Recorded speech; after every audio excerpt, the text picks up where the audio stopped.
Radio Publique Africaine.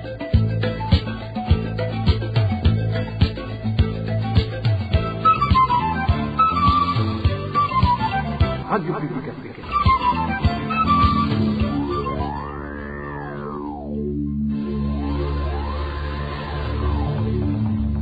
C'est le moment de suivre le journal parlé en français. À la présentation, Eloge Diva, Lemesha. Merci d'écouter la radio publique africaine. Bonsoir et bienvenue dans le journal de ce 15 février 2025. Tout de suite, les principaux titres.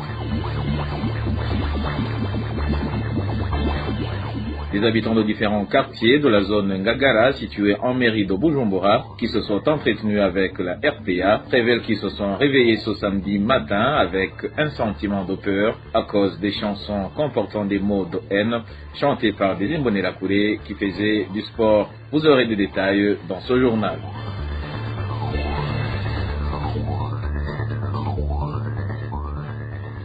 Et après que la primature burundaise ait récemment annoncé l'introduction de nouveaux fertilisants dénommés Otesha, certains cultivateurs ne cachent pas des inquiétudes et des questionnements quant à la qualité de ces fertilisants.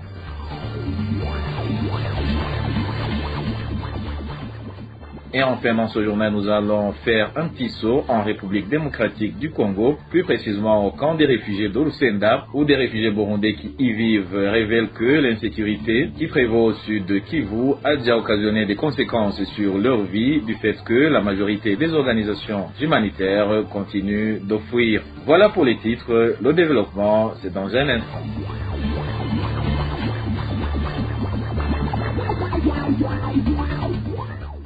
Des citoyens dont le nombre est toujours inconnu ont été arrêtés ce samedi dans différents quartiers de la localité dénommée Sosumo. Nous sommes en zone de Gihofi, située en commune Wukemba, province de Rutana. C'était au cours d'une opération de fouille-perquisition effectuée par la police, laquelle fouille a paralysé des activités, du moins selon des sources de la RPA dans cette localité. Des membres des partis de l'opposition étaient généralement les plus ciblés. Din Karondo nous en dit plus.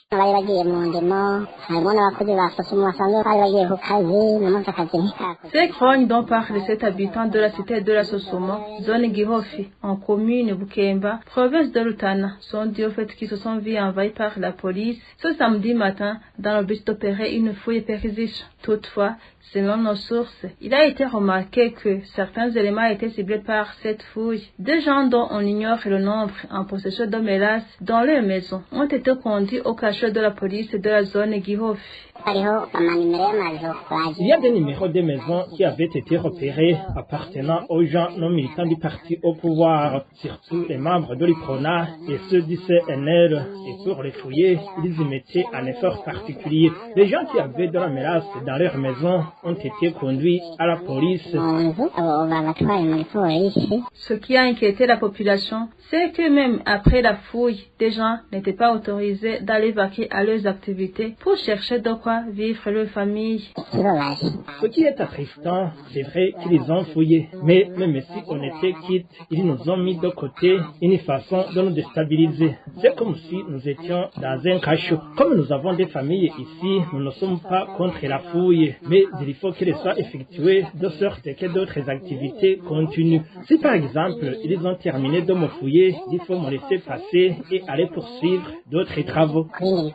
Au cours de cette fouille, ceux qui n'avaient pas la carte nationale d'identité et les cahiers de ménage devaient verser une amende de 2000 francs afin d'être relâchés, racontent nos sources. À ce propos, la rédaction de la RPA n'a pas pu joindre Françoise Twagirayezu, administrateur de la commune Ukemba, pour recueillir sa réaction. Et quittons la province de Rutana pour nous rendre en mairie de Bujumbura, où des habitants de certains quartiers de la zone d'Ongagala, située en commune Nahangwa, se sont réveillés la peur au ventre suite aux paroles des chansons entonnées par des Imbonerakure qui faisaient du sport ce samedi matin. Selon ces habitants, ces chansons comportaient des paroles de haine. Les détails avec Claude Bananayo. Selon ces habitants du quartier Ngagara à mairie de Bujumbura, ils ont été réveillés dans la matinée de ce samedi par les bruits des chants de ces jeunes Imbonerakure du parti au pouvoir au cours du sport en masse organisé par ces jeunes au quartier Ngagara le matin de ce samedi. Ce qui a étonné et même effrayé les habitants, c'était les mots utilisés par ces jeunes dans leurs chansons au cours de ce sport en masse. C'est notre jour, ses habitants, on pouvait entendre dans leurs chansons des propos contre le régime de Kigali et les présumés putschistes de 2015 au Burundi. Ce sport en masse a vu la participation de plusieurs jeunes Imbonerakure et se sont divisés en groupes pour passer dans tout le quartier d'Ongagara.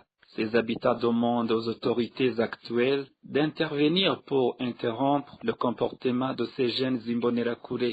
La dernière fois que ce genre de démonstration visa le Rwanda et les auteurs de la tentative du putsch de 2015 ont eu lieu, c'était sous l'ère Nkurunziza. Et en province de Bubanza, un enseignant de l'école fondamentale de Gitsira, situé en zone Muramba de la commune et province de Bubanza, a failli être assassiné dans l'après-midi de mercredi dernier par certains habitants de la colline Giko. Nous sommes en zone Bubanza qui lui reprochait d'être de l'ethnie Tutsi. Les informations en provenance de la colline Giko révèle que n'eût été des femmes de cette localité, cet enseignant aurait été éliminé physiquement. Une de ces femmes a été elle aussi blessée par une pierre lancée à cet enseignant. Nadège Jacozé nous fait le point.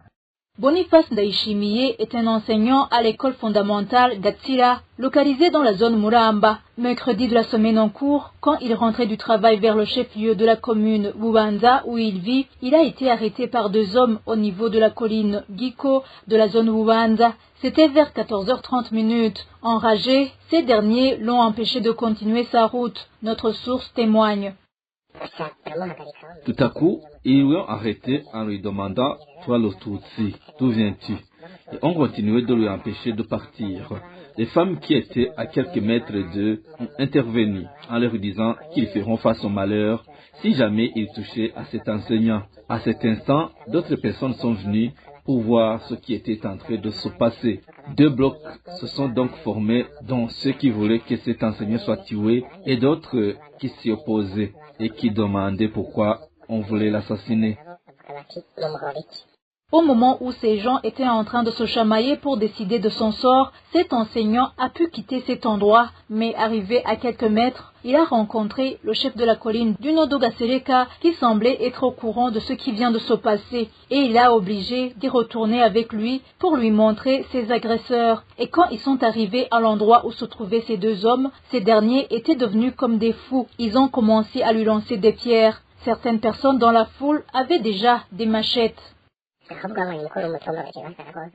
Quand ils ont vu le chef de colline, ils sont devenus très furieux et ont commencé à lancer des pierres à cet enseignant. Et lui essayait d'esquiver. C'est à ce moment qu'une pierre a touché une femme sur place, sur le sein, et est tombée par terre. 15 minutes après, est arrivé le véhicule de l'administrateur avec à bord des policiers. Ces derniers ont donc arrêté et mis les menottes aux agresseurs et sont partis avec eux. Pour le moment, ils sont détenus au commissariat de Bubanza. Certains enseignants qui travaillent en dehors du chef-lieu de la commune Bubanza indiquent qu'ils sont eux aussi dans la peur de ce qui est arrivé à leurs collègues.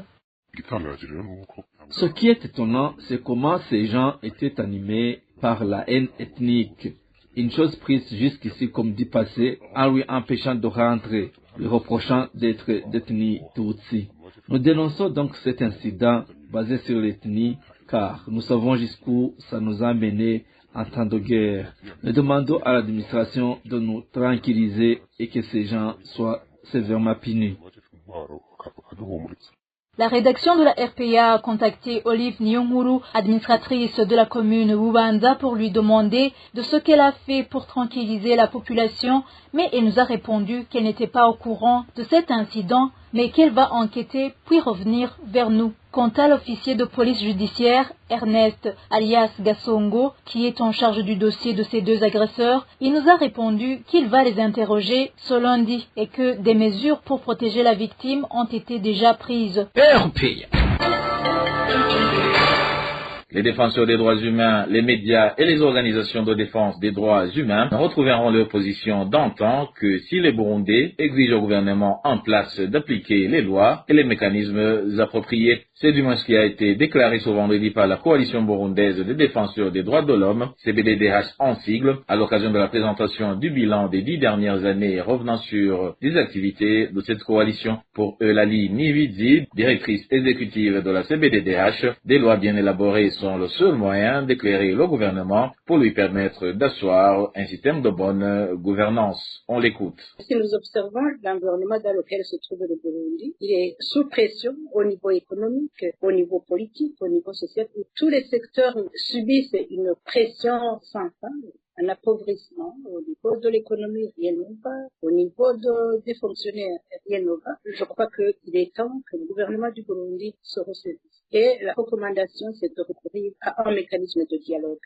Et le mécanisme de dialogue, c'est le seul qui avait été autorisé par l'accord d'Arusha pour la paix et la réconciliation, et nous plaidons pour la réhabilitation de l'accord d'Arusha pour la paix et la réconciliation et de tous les mécanismes mis en place pour orienter la bonne gouvernance, orienter le dialogue, mais aussi mettre le pays sur les rails. Il est temps donc que le gouvernement du Burundi se ressaisisse. Mais le gouvernement, à l'étape où il en est, ne sera plus capable de corriger ce qui est en cours, et nous interpellons la population.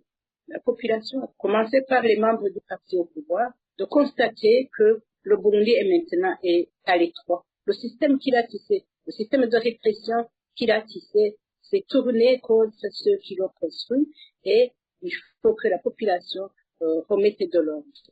Rappelle à l'ordre les élus, rappelle à l'ordre ceux qui sont chargés de protéger, de promouvoir les droits humains, et par conséquent, les appelle à engager un dialogue et qui permettra à toutes les composantes de la population de jouer leur rôle et qui permettra aux institutions de jouer leur rôle.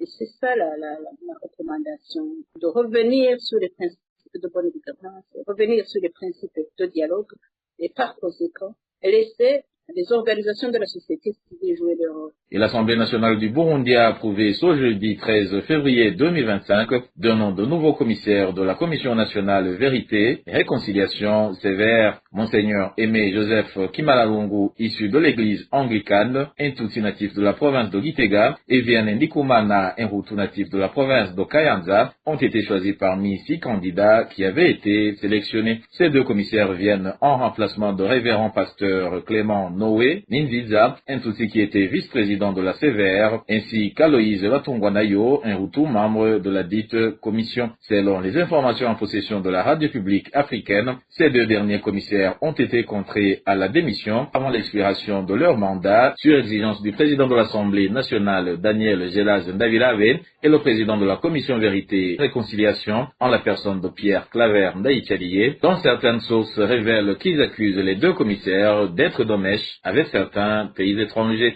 Et je vous le disais en titre, des cultivateurs de différentes localités du pays affirment n'être au courant de rien pour ce qui est de la qualité de nouveaux fertilisants dénommés Otesha, dont le bureau du Premier ministre burundais a annoncé récemment son introduction au Burundi. D'un côté, ces cultivateurs font savoir qu'ils apprécient l'introduction de ce produit, du fait qu'ils font face à la pénurie des fertilisants ces derniers temps, mais précisent qu'ils pourraient se réjouir une fois que ces fertilisants seraient de bonne qualité. C'est au moment où d'autres cultivateurs manifestent leurs craintes sur ces fertilisants, arguant que s'ils ne sont pas de bonne qualité, ils travailleraient à perte. Nous les citoyens, nous trouvons que c'est une question que nous ne comprenons pas parce que les responsables de la FOMI n'ont pas dit qu'ils ont échoué. Alors, il faut continuer à servir les engrais chimiques de FOMI. Pour le nouveau type d'engrais chimiques Otesha en provenance de la Tanzanie, nous craignons que ce sont des magouilles qu'ils ont opérées, surtout qu'il y a des fois que nous ne sommes pas servis alors qu'on a payé de l'argent. Jusqu'à maintenant, nous n'avons pas encore vu ces fertilisants car ils continuent à distribuer les fertilisants de la FOMI. D'un côté, nous avons apprécié puisque parfois ils observent manque de fertilisants pendant la période de semis. Je pense que pour le moment, avec l'introduction de ces nouveaux fertilisants, ils seront distribués à temps. Mais de l'autre côté, nous craignons que cette nouvelle variété ne soit pas de bonne qualité et que nous pourrions travailler à perte. Nous pensons qu'avec l'introduction de cette nouvelle variété de fertilisants, la situation pourrait s'améliorer et les agriculteurs obtenir assez de fertilisants. Mais nous ne l'avons pas encore vu et même ceux qui sont chargés de suivre de près le domaine de l'agriculture ne nous ont encore rien expliqué. Nous avons aussi l'introduction de ces fertilisants à travers les radios. Nous sommes sous-informés sur ces fertilisants à part ce que nous avons entendu à la radio. Pour nous, il n'y a pas d'importance avec l'introduction de ces fertilisants. Imaginez vous-même, cette année, nous avons fait face à un grand manque de fertilisants fournis. Comment est-ce que nous pourrions espérer que ces fertilisants importés seront disponibles? Cette année, les agriculteurs ont perdu des maïs suite au manque des engrais chimiques, alors que la FOMI est une société basée au Burundi. Alors, il nous est difficile d'espérer que des fertilisants en provenance d'autres pays vont être disponibles. Et dernière nouvelle de ce journal, la situation d'insécurité qui prévaut au sud Kivu en République démocratique du Congo a commencé à occasionner des conséquences sur la vie des réfugiés burundais vivant au camp de Lusenda. Ceux qui se sont confiés à la RPA parmi ces réfugiés burundais révèlent que le dernier approvisionnement en vivres en provenance des organisations humanitaires date de la fin du mois de janvier, car ces organisations ont fermé leurs bureaux à cause de l'insécurité. Les détails avec Emmanuel Ndaishimiye. Ces réfugiés burundais vivant dans le camp de Rusenda en République démocratique du Congo révèlent que la dernière aide en vivres fournie par des organisations de bienfaiteurs date du mois de novembre dernier. Ces réfugiés font savoir que la situation est très compliquée, d'autant plus que les dites organisations ont fermé leurs bureaux suite à l'insécurité. L'un de ces réfugiés témoigne.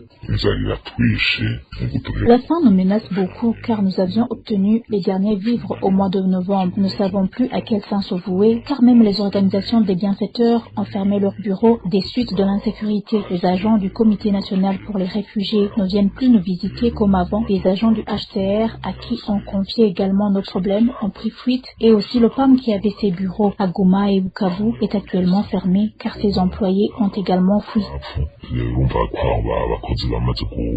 Compte tenu des inquiétudes à venir, ces réfugiés demandent aux bienfaiteurs de leur fournir de l'aide de trouver une solution. Nous sommes dans une situation critique et nous ne savons pas comment on va s'en sortir. Nous implorons l'aide de l'ONU car nous trouvons que nos vies sont menacées. La rédaction de la RPA n'a pas réussi à joindre sur téléphone les différents responsables des organisations de bienfaiteurs qui venaient en aide aux réfugiés burundais du camp de Rusenda pour recueillir leurs réactions. Et voilà, chers auditeurs de la radio publique africaine, c'est par ce reportage d'Emmanuel Ndaishimiye que le journal de ce 15 février 2025 se termine. Merci pour votre écoute et je remercie également mes collègues de la rédaction et de la technique pour leur parfaite collaboration. Et le divin Rémécha, je vous présenter ce journal. Je vous souhaite un bon week-end.